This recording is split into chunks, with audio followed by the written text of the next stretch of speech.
नमस्कार दोस्तों, मैं हूं आपका आध्यात्मिक दोस्त आचार्य मोहित और वेदसार संसार में आपका स्वागत करता हूं।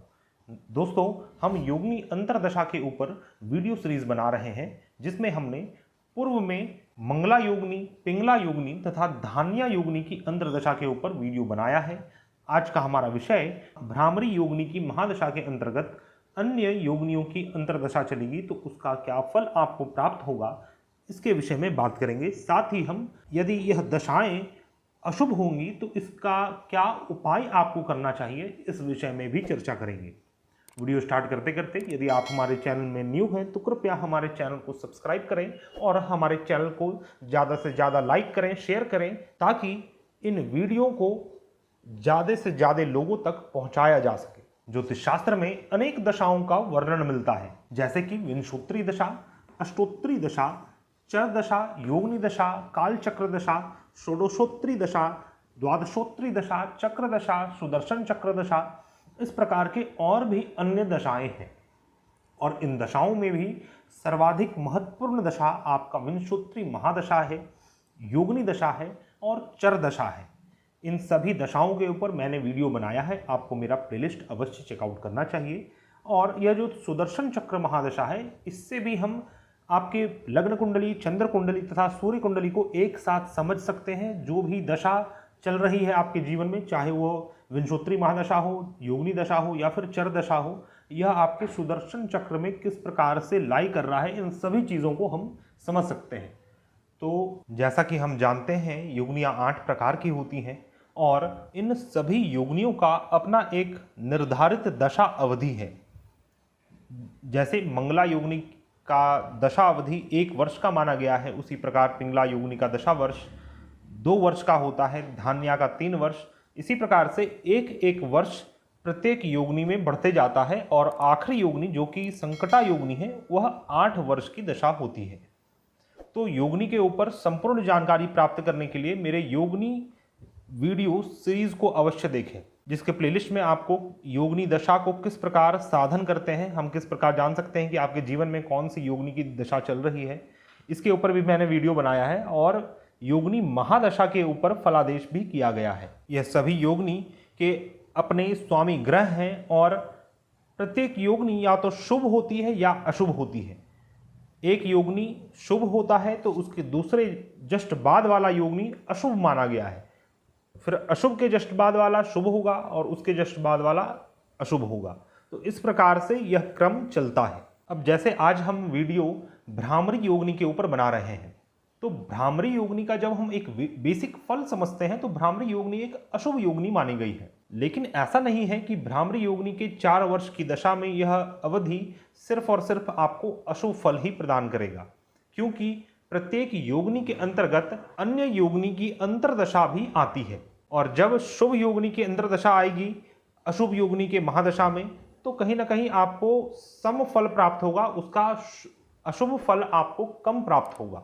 तो आइए जानते हैं भ्रामरी योगिनी की महादशा में अन्य योगिनियों का क्या फल होता है। दोस्तों, भ्रामरी योगिनी के स्वामी मंगल ग्रह माने गए हैं और यह एक अशुभ योगिनी माना जाता है। जैसा कि नाम से ही प्रतीत होता है, भ्रामरी योगिनी की महादशा में जातक अनेक भ्रमण करने वाला होता है और उस भ्रमण से जातक को कष्ट प्राप्त होते हैं। अब देखते हैं कि भ्रामरी योगिनी की महादशा में भ्रामरी की अंतरदशा चले तो उस जातक को किस प्रकार का फल प्राप्त होगा। भ्रामरी की महादशा के अंतर्गत यदि भ्रामरी की अंतरदशा हो तो ऐसा जातक को भय उत्पन्न हो जाता है, मन में बड़े भय का आक्रांत होता है, मोह और विष से इनको पीड़ा उत्पन्न होती है। ऐसे जातक का स्थान चेंज होता है, अपने स्थान को चेंज करता है, अपने घर परिवार को लेकर ऐसा जातक दूसरे शहर को जा सकता है और वहां पर उसे कष्ट उठाने पड़ते हैं। पर्वत पहाड़ से आपको थोड़ा दूर रहना चाहिए, क्योंकि पर्वत पहाड़ से भी आपको अभी नुकसान रहेगा तथा दुष्ट जनों से भी आपको पीड़ा उत्पन्न होती है। सामाजिक तौर से आपकी मानहानि होने की संभावना बनी रहती है। यदि भ्रामरी योगिनी की महादशा में भद्रिका योगिनी की अंतरदशा चले तो ऐसा जातक को विदेश यात्रा का सुख प्राप्त होता है। भ्रामरी के स्वामी मंगल ग्रह हैं और भद्रिका के स्वामी बुध ग्रह माने गए हैं। तो यहाँ पर एक योगिनी शुभ है और दूसरा अशुभ है। तो इसके अंतर्गत आपको सम फल प्राप्त होगा। चूंकि मंगल और बुध आपस में मित्र नहीं है, इसलिए इसके बहुत ज़्यादा शुभ फल आपको प्राप्त नहीं होंगे, लेकिन सम फल आपको प्राप्त होगा। तो विदेश यात्रा का सुख प्राप्त होता है, मित्रों का संग आपको प्राप्त होता है, मित्र से सहयोग प्राप्त होता है, विद्या का लाभ होता है, मन में कुछ चिंताएं बनी रहती हैं और अपने पिता, राजा, सरकार, अपने बॉस, उच्च अधिकारी से आपको लाभ प्राप्त होता है, उनसे सम्मान प्राप्त होता है। तो इस प्रकार का योग भ्रामरी में भद्रिका का रहेगा। नेक्स्ट दशा है भ्रामरी की महादशा में उल्का योगिनी की अंतर्दशा। तो भ्रामरी के स्वामी मंगल ग्रह हैं और उल्का योगिनी के स्वामी शनि ग्रह माने गए हैं। यहाँ पर भ्रामरी एक अशुभ दशा है और उल्का भी अशुभ दशा है। साथ ही इन दोनों के स्वामी ग्रह भी आपस में शत्रुता रखते हैं। तो यह दशा आपके लिए सबसे अनिष्टकारी दशा सिद्ध होने वाला है। इस समय जातक को शरीर में अनेक पीड़ाएं उत्पन्न होती हैं, ज्वर होता है, अर्थात आपको फीवर, किसी प्रकार का वायरल डिजीज आपको इस समय होने की संभावना रहती है। आपकी रक्त में अशुद्धि आ सकती है, आपको शोणित विकार उत्पन्न हो सकता है तथा शोणित विकार से पीड़ा उत्पन्न होती है जातक को। शोणित विकार का अर्थ है रक्त से संबंधित पीड़ा, रक्त से संबंधित विकार आपको उत्पन्न होने लगते हैं। रक्त की गंदगी, रक्त में विष घुल जाना, इस प्रकार की समस्याएं उत्पन्न होती हैं, जिसके कारण शरीर में अनेक विकार उत्पन्न होने लगते हैं, अनेक डिजीज उत्पन्न होने लगते हैं। धन और पुत्र की हानि होती है, धन, पुत्र, स्त्री को कष्ट प्राप्त होता है, आपके पालतू पशु को कष्ट प्राप्त होगा। तो इस प्रकार का यह समय है। इस समय संघर्ष की स्थिति उत्पन्न होती है जातक के जीवन में। जातक विशेष तौर पे अपने शरीर को लेकर हताश सा फील करता है। नेक्स्ट दशा है भ्रामरी योगिनी की महादशा में सिद्धा योगिनी की अंतर्दशा। भ्रामरी के स्वामी मंगल ग्रह हैं, एक अशुभ योगिनी है, और सिद्धा के स्वामी शुक्र ग्रह हैं और यह एक शुभ योगिनी है। साथ ही इन दोनों ग्रहों के मध्य एक सम संबंध है, ना ही शत्रुता है, ना ही इनके बीच मित्रता है। तो यह समय आपके लिए बहुत ही अनुकूल रहेगा, बहुत फेवरेबल समय रहेगा। इस समय आपको अनेक कार्यों में सिद्धि प्राप्त होती है। जो भी आप दैनिक क्रियाकलाप करते हैं उसमें आपको सिद्धि प्राप्त होने लग जाएगी।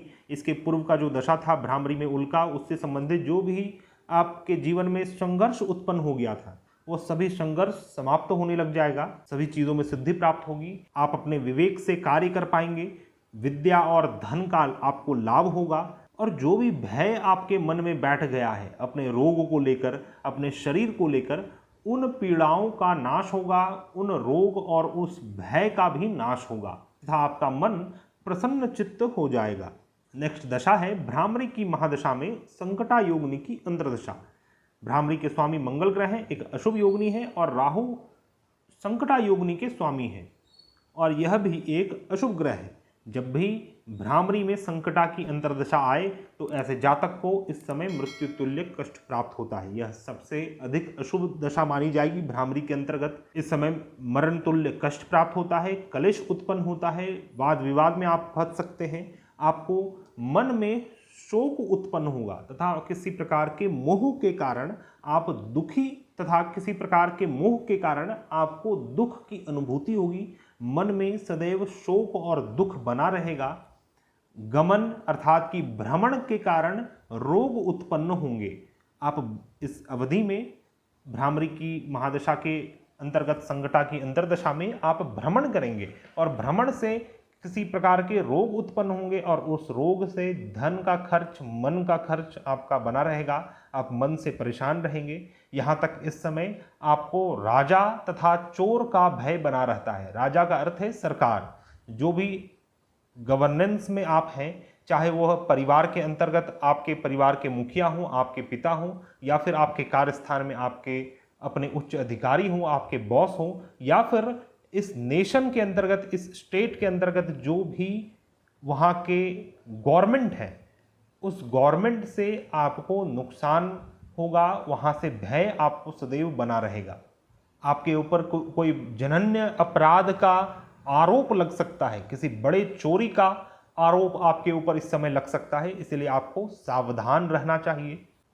नेक्स्ट दशा है भ्रामरी की महादशा में मंगला की अंतर्दशा। भ्रामरी के स्वामी मंगल ग्रह हैं, मंगला के स्वामी चंद्रमा ग्रह हैं। दोनों ही ग्रह आपस में मित्र हैं और भ्रामरी एक अशुभ ग्रह है, और भ्रामरी एक अशुभ योगिनी है तथा मंगला एक शुभ योगिनी है। अतः इस समय आपको उचित फल प्राप्त होंगे। जिस भी चीज़ की अभिलाषा आप कर रहे हैं जीवन में, इस समय आपको वो चीज़ें, सभी चीज़ें प्राप्त होंगी। जिस भी चीज़ की अभिलाषा आप कर रहे हैं अपने जीवन में, उन चीज़ों की प्राप्ति आपको इस समय होती है। भोग विलास की पूर्ति होती है, अनेक सुख प्राप्त होते हैं, घर में कई प्रकार के मंगल कार्य होते हैं, पूजा पाठ, धर्म, अध्यात्म, इन चीज़ों में आपका मन लगता है।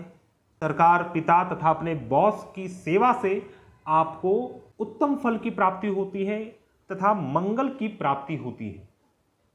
सभी दिशा से यह दशा आपके लिए अनुकूल फल प्रदान करने वाला सिद्ध होगा।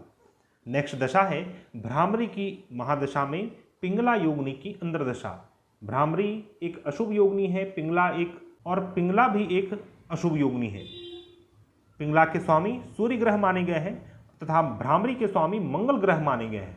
वैसे तो यह दोनों ग्रह आपस में मित्र हैं, लेकिन दोनों ही ग्रह अग्नि तत्व के ग्रह हैं। अतः इस कारण जातक के जीवन में अनेक नुकसान उठाने पड़ते हैं। इस दशा के अंतर्गत जातक के गूदा, पांव तथा मुख में रोग उत्पन्न होता है। आपके जमीन, भूमि, वाहन, मकान में नुकसान उत्पन्न होगा। इन चीज़ों के प्रति आपको मन में किसी प्रकार का भय बैठ सकता है। आपको अपने पालतू पशु, अपने स्त्री, अपने पुत्र, अपने नौकर चाकर से कष्ट प्राप्त होगा तथा उन्हें भी कष्ट प्राप्त होगा आपके थ्रू। आपको किसी भी प्रकार के पशु से भी बचकर रहना चाहिए तथा वाहन आदि को भी संभल कर ड्राइव करना चाहिए, संभल कर उसे इस्तेमाल करना चाहिए, अन्यतः इन चीज़ों से आपको नुकसान उठाने पड़ेंगे।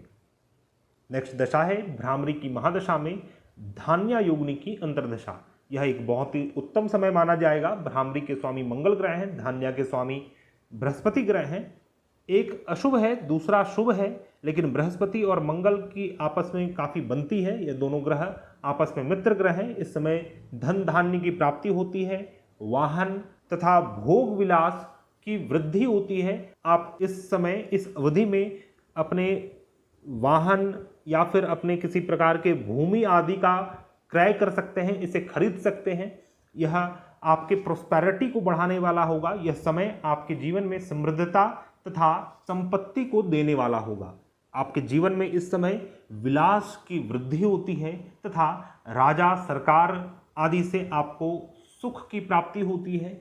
अपने लोगों से प्रेम तथा अपनी स्त्री से प्रेम बढ़ता है और आपके सभी शत्रुओं का नाश होता है।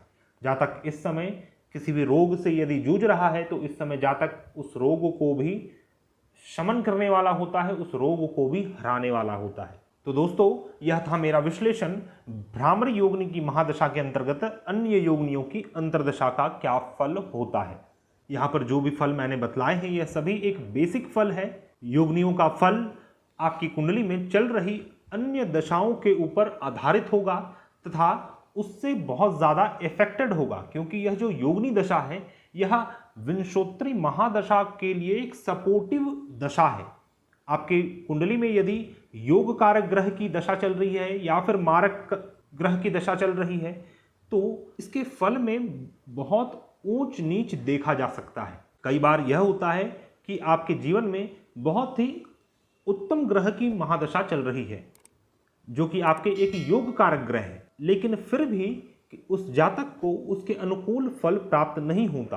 तो उसका रीजन यह योगिनी दशा, चर दशा रहती है। अतः सभी प्रकार के दशाओं को समावेश कर कर मिलाकर एक साथ फलादेश जब करते हैं तभी सटीक फलादेश निकाला जा सकता है, सटीक भविष्यवाणी की जा सकती है। अब मान लीजिए आपकी कुंडली में शनि ग्रह की साढ़े सती चल रही है या फिर छोटी पनौती चल रही है, तो आपको इस भ्रामरी योगिनी की महादशा का और भी अधिक विषम फल प्राप्त होगा और भी अनिष्टकारी फल प्राप्त होगा। जिस भी योगिनी की महादशा चलती है उस योगिनी के स्वामी ग्रह पूर्ण रूप से एक्टिवेटेड होते हैं कुंडली में, तो उस ग्रह से बनने वाले सभी योग भी एक्टिवेट हो जाते हैं तथा उन ग्रहों की दृष्टि जहां पर पड़ रही है उस भाव को भी यह योगिनी ग्रह पूर्ण रूप से इफेक्ट करने वाला होता है। और यदि हम इनके उपाय के ऊपर बात करें तो आपको चाहिए कि प्रत्येक योगिनी के स्वामी ग्रह को आप प्रसन्न करें, उनकी पूजा करें। जब हमें ग्रहों को शांत करना होता है तो उन ग्रह के अधिपति देवता को पूजा जाता है, लेकिन जब हमें योगिनियों को शांत करना है तो हमें उस योगिनी को विशेष तौर पे पूजना होगा तथा उस योगिनी के स्वामी ग्रह जो हैं उसे पूजना आवश्यक है। तो भ्रामरी योगिनी के स्वामी ग्रह मंगल ग्रह हैं। मंगल का जो अपना मंत्र है ओम अंगारकाय नमः, इस मंत्र का आप 108 बार जाप करें तथा भ्रामरी योगिनी के मंत्र का भी 108 बार नित्य जाप करें। अब मान लीजिए आपको और भी अधिक पीड़ा हो रही है तो इससे संबंधित जो रुद्राक्ष है, 3 मुखी रुद्राक्ष, यह आपको धारण करना चाहिए और कुछ और भी छोटे छोटे वैदिक उपाय हैं, उसे करने से पूर्ण रूप से शांति प्राप्त होती है। शास्त्रों का तो यह मत है कि संकटा, उल्का, भ्रामरी जैसे अनिष्टकारी योगिनियों की शांति करवानी आवश्यक है। इनका शांति करवाने का विधान है। दोस्तों, आशा करता हूं आपको मेरा यह वीडियो पसंद आया होगा। यदि आपको हमारा यह वीडियो पसंद आया है और आप इसी प्रकार के और भी इंटरेस्टिंग वीडियोस देखना चाहते हैं तो कृपया हमारे चैनल को सब्सक्राइब करें तथा हमारे प्लेलिस्ट को आप अवश्य एक बार चेकआउट करें। वीडियो समाप्त करते करते यदि आप किसी प्रकार की समस्या से जूझ रहे हैं और उसका समाधान ज्योतिष शास्त्र के माध्यम से चाहते हैं तो आप हमारे से कॉन्टैक्ट कर सकते हैं। हमारा कॉन्टैक्ट डिटेल्स आपको मेरे डिस्क्रिप्शन बॉक्स में मिल जाएगा तथा स्क्रीन में फ्लैश आउट हो जाएगा। हम मिलते हैं नए वीडियो में, तब तक के लिए धन्यवाद। जय हिंद।